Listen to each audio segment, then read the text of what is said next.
కరప మండలంలో భారతీయ జనతా పార్టీ మండల అధ్యక్షురాలు ఎర్రమనేడి పద్మావతి ఆధ్వర్యంలో ప్రధాని నరేంద్ర మోడీ జన్మదిన వేడుకలు ఘనంగా నిర్వహించారు. అందులో భాగంగా నడకుదురు శివాలయంలో నరేంద్ర మోడీ పేరి పూజ కార్యక్రమాలు నిర్వహించారు. అనంతరం జనావళి స్వచ్ఛంద సేవా సంస్థ వృద్ధుల ఆశ్రమంలో వృద్ధులకు పండ్లు పంపిణీ కార్యక్రమాన్ని నిర్వహించారు.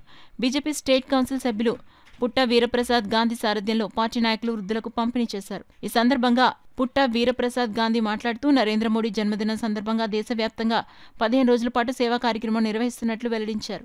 ఈ కార్యక్రమంలో వనం నాగబాబు, రెడ్డి రమేష్, నల్ల వెంకటేశ్వరరావు, గోవిందరాజులు, దొంగ వీరబాబు, గోపిశెట్టి సుబ్బలక్ష్మి, అర్ధకట్ల జానమ్మ, రూరల్ అధ్యక్షులు సుధాకర్ తదితరులు పాల్గొన్నారు.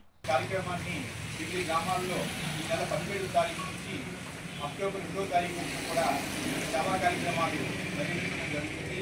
మన భారతీయ జనతా పార్టీ జిల్లా అధ్యక్షులు శ్రీ జిట్టి విశ్వేశ్వరరావు గారు ఈ కార్యక్రమాలను కూడా జరుగుతుంది. అందరూ కూడా ఒక నలుగురు ప్రజాప్రతినిధులు, మన బీజేపీ కార్యకర్తలు, నాయకులు అందరూ సమన్వయంతో సహాయ సహకారాలతో అక్టోబర్ 2వ తారీఖు వరకు కూడా ఈ కార్యక్రమాలు విజయవంతం చేసి మన నరేంద్ర మోడీ గారి ఆయన యొక్క ఆశయాన్ని ప్రజల్లోకి తీసుకెళ్లి మన భారతీయ జనతా పార్టీని బలోపేతం చేస్తారని ఈ సందర్భంగా కాకినాడ భారతీయ జనతా పార్టీ తరఫున